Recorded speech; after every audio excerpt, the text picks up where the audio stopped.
to my core, I'm a summer girly. I was born in July. I love summer, and it is summertime.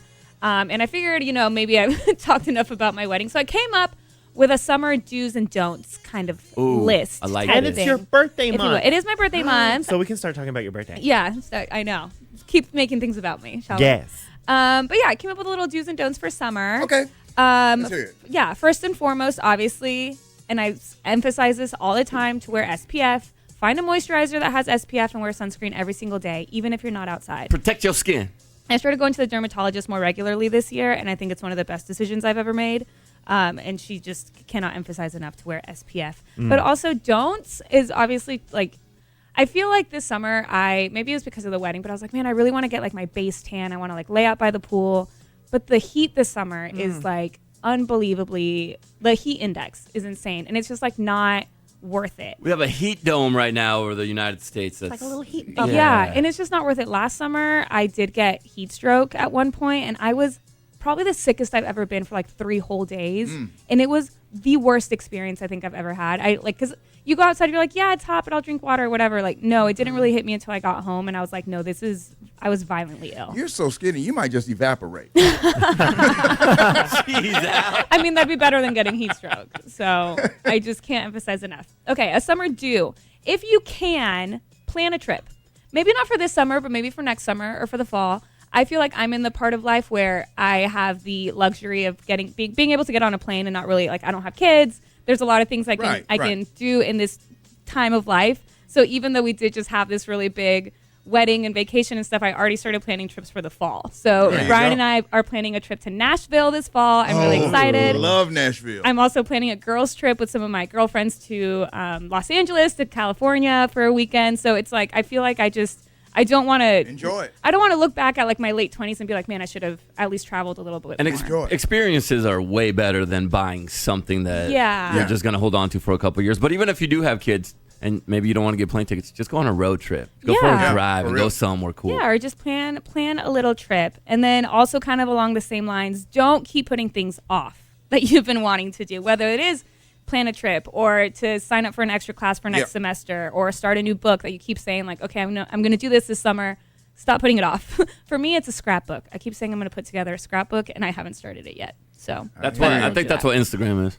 Yeah, me and pretty Amy, much. Me and Amy were going to take golf lessons, and we were going to take dance lessons. Those were our 2 New Year's resolutions. And? Nothing.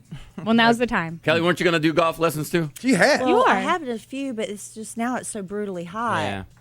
Yeah. I mean, that's truly it. I gotta wait. Like, man, It's even hot in the mornings. it's I'm bad. telling you. And I work mornings.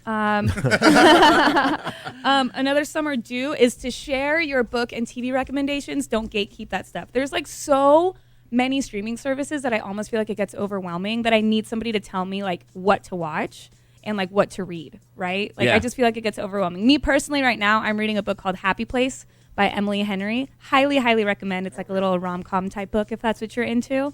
And Ryan and I started watching I Think You Should Leave on Netflix. It's just a bunch of sketch comedy. It's like 16-minute episodes. I like it a lot. I think it's fun. It's definitely my sense of I Think You humor. Should Leave? It's with a comedian.